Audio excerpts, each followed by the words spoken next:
वैसे तो एक बहन अपने भाई की कलाई में राखी इसलिए बांधती है कि जब उसका कोई मुश्किल समय आए तो उसका वो सगा भाई उसकी मदद कर सके, उसकी रक्षा कर सके।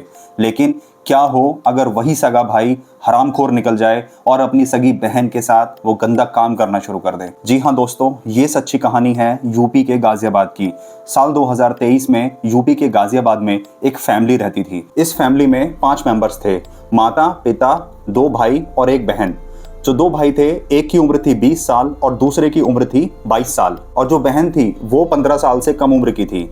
अब जो पिता थे वो जॉब करते और अपने परिवार का पालन पोषण कर रहे थे। लेकिन अचानक इस फैमिली को किसी की नजर लग जाती है और जो घर के पिता थे, जो मुखिया थे, उनकी अचानक तबीयत खराब हो जाती है। और तबीयत खराब भी कुछ इस तरह होती है कि कुछ ही समय में वो पिता चल बसते हैं, उनकी मृत्यु हो जाती है। अब घर में अचानक मातम फैल गया था। घर में कमाने वाला कोई नहीं था, क्योंकि अभी जो तीनों बच्चे थे, 2 भाई और एक जो छोटी बहन थी, वो अभी पढ़ाई कर रहे थे और जो माँ थी वो हाउसवाइफ थी। लेकिन मुखिया के गुजरने के बाद अब जो घर में माँ होती है वो एक काम ढूंढती है। अब क्योंकि वो पढ़ी लिखी तो थी नहीं, तो उसको कोई अच्छी नौकरी नहीं मिली। वो आसपास घरों में जाके बर्तन साफ करती और घर का जो छोटा मोटा काम होता है वो करना शुरू करती और थोड़े बहुत पैसे कमाती, अपने तीनों बच्चों का पेट पालती, उनके स्कूल की पढ़ाई की फीस भरती।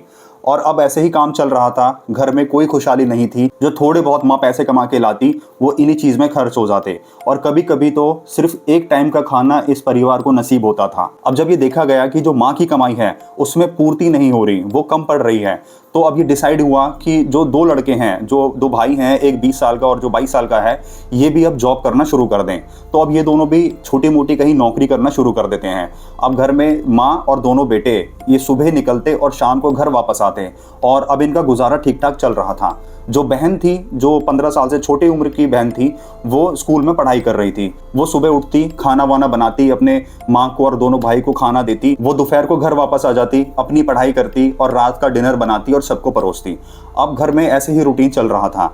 लेकिन अचानक एक अजीब सी घटना इस घर में घटती है कि जो बड़ा भाई था वो अचानक शाम से लगभग 4 घंटे पहले अपने घर वापस आ जाता है। और जब वो घर वापस आया तो उसने एक घिनौनी घटना को अंजाम दिया। उसने देखा कि उसकी बहन शाम का खाना तैयार कर रही है और उसकी नज़र अब अपनी बहन पर थी। वो अपनी बहन के पास जाता है और उसको बेडरूम में ले जाता है। बेडरूम में ले जाने के बाद वो हरामखोर भाई अपनी सगी बहन को गलत तरीके से टच करना शुरू कर देता है। और टच करते करते अब क्योंकि वो जो बहन थी उसको इतनी समझ नहीं थी, वो बहुत छोटी थी, 15 साल से छोटे बच्चे को भी क्या ही समझ होगी इन चीज़ों की।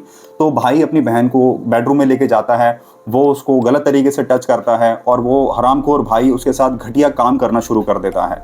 उसकी बहन को कुछ समझ नहीं आ रहा था, लेकिन बाद में जब उसको अजीब सा हुआ, उसको अजीब सा दर्द होना शुरू हुआ, तो फिर वो कहती है कि ये क्या है। तो उसका भाई उसको धमकी देता है, अगर तूने किसी को भी इस बारे में बताया तो मैं तुझे जान से मार दूंगा। अगर तूने माँ को भी इसके बारे में बताया तो माँ के साथ भी यही अंजाम होगा। अब वो उसकी बहन बहुत ज़्यादा डर जाती है, वो नादान बच्ची सहम जाती है और वो चुप रहती है। और यही चीज़, यही घिनौनी घटना उस बेचारी बहन के साथ कई महीनों तक होती है। लगभग 5 से 6 महीने तक ये घिनौना काम इस घर में होता रहा।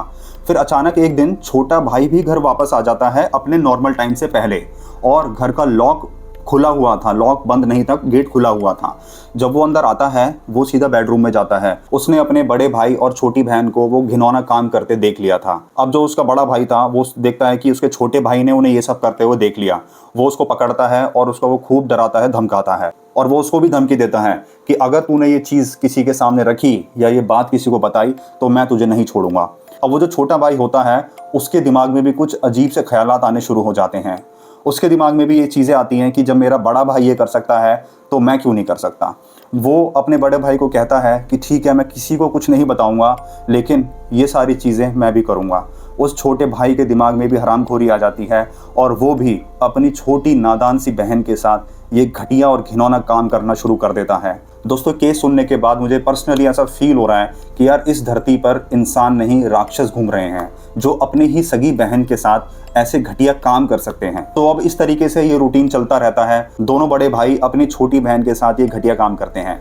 अब लगभग 1 साल गुजर जाता है। 1 साल बाद वो जो छोटी बहन थी वो अपनी माँ से कहती है कि माँ, मेरे पेट में बहुत ज़्यादा दर्द हो रहा है। तो उसकी माँ सोचती है यार बाहर का कुछ खा लिया होगा, तो उसकी माँ उसको पेट की कुछ मेडिसिन देती है कि तुम्हें एसिडिटी हो गई होगी, तुम ये खा लो और तुम ठीक हो जाओगी।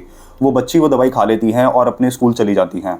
लेकिन 2 से 3 दिन बाद उस बच्ची को फिर से पेट में बहुत भयंकर दर्द होता है। उसकी माँ पड़ोसियों के साथ उस बच्ची को हॉस्पिटल ले जाती है। डॉक्टर देखता है, डॉक्टर ने देखा कि उस बच्ची का पेट अजीब तरीके से फूला हुआ है, लेकिन डॉक्टर ने ये बिल्कुल नहीं सोचा था कि एक्चुअल में ये चीज़ क्या हो सकती है, क्योंकि उस बच्ची की उम्र बहुत कम थी, वो 10 से 15 साल के बीच की उसकी उम्र रही होगी। तो अब डॉक्टर ने कंफर्म करने के लिए उसकी माँ को कहा कि आप इसका अल्ट्रासाउंड कराइए और इसकी रिपोर्ट मेरे पास लेकर आइए। उसकी माँ उस बच्ची का अल्ट्रासाउंड कराती है और अल्ट्रासाउंड की रिपोर्ट वो डॉक्टर के पास लेके आती है। डॉक्टर ने जब उस अल्ट्रासाउंड की रिपोर्ट का पहला पन्ना पलटा और उसका रिजल्ट देखा तो डॉक्टर भी दंग रह गया। डॉक्टर ने सोचा कि यार ये मेरी बेटी की उम्र की लड़की है और ये इसके साथ ऐसे कैसे हो सकता है और कौन इसके साथ ऐसा कर सकता है। दरअसल डॉक्टर ने देखा कि वो लड़की गर्भवती है। अब ये देखने के बाद डॉक्टर भी दंग रह जाता है। वो उस बच्ची की माँ को बताता है कि रिपोर्ट में ये सब आया है। उसकी माँ भी बहुत ज़्यादा डर जाती है। उसकी माँ सोचती है कि आखिर मेरी बच्ची के साथ ये सब किसने किया। अब वो माँ उस बच्ची से पूछती है कि तुम्हारे साथ ये सब किसने किया और ये कैसे हुआ। वो बच्ची फूट फूट कर रोने लगती है, लेकिन कुछ नहीं बताती। उसकी माँ तुरंत ऑटो पकड़ती है और अपनी बेटी को सीधा police station, Ghaziabad police station ले जाती है। गाज़ियाबाद पुलिस स्टेशन जाने के बाद वहाँ पर पुलिस उस बच्ची से पूछताछ करते हैं। पुलिस आराम से प्यार से उस बच्ची से पूछताछ करते हैं तो फिर वो लड़की सच बताती है। उस लड़की ने बताया कि मेरे ही दोनों सगे भाइयों ने मेरे साथ ये सब किया है और पिछले लगभग 1 साल से मैं ये सब सहन कर रही हूँ। पुलिस तुरंत अपनी गाड़ी में उस बच्ची को बिठाते हैं, माँ को बिठाते हैं और सीधा घर पहुँचते हैं। घर जाके उसके दोनों भाइयों को वो पुलिस गिरफ्तार कर लेती है, अरेस्ट करके पुलिस स्टेशन लाती है। लड़की का मेडिकल भी कराया जाता है, जिसमें ये साबित हो जाता है कि उसके ही सगे भाइयों ने अपनी बहन के साथ ये घटिया और घिनौना काम किया। उसके भाई भी एडमिट कर लेते हैं कि हाँ, हमने अपनी बहन के साथ ये घटिया चीज़ें की हैं। ये केस कोर्ट में जाता है और सारे गवाहों को सुनने के बाद, सारे एविडेंसेस को देखने के बाद कोर्ट इन दोनों भाइयों को लाइफ इम्प्रिजनमेंट की सज़ा सुना देता है और 50,000 रुपये फाइन लगाता है। दोस्तों, केस पढ़ने के बाद मेरे तो दिमाग में यही आ रहा है कि यार कलयुग तो शुरू हो चुका है। हमारे आसपास जितने भी लोग घूम रहे हैं, हमारे रिश्तेदार हों, हमारे दोस्त हों, हमारी फैमिली में कोई भी हो, हम किसी पर आंख बंद करके भरोसा नहीं कर सकते। और ऐसे ही कुछ 1-2 लोगों की वजह से पूरे समाज पे धप्पा लग जाता है। तो दोस्तों, अपना ख्याल रखिए, अपनी फैमिली का ख्याल रखिए, अपने बच्चों का ख्याल रखिए। मिलते हैं अगले केस में एक नई कहानी के साथ। तो ऐसे ही ट्रू क्राइम स्टोरीज देखने के लिए वीडियो लाइक करके चैनल सब्सक्राइब कर दें, बेल आइकन प्रेस कर दें, जिससे नेक्स्ट वीडियो आपसे मिस ना हो।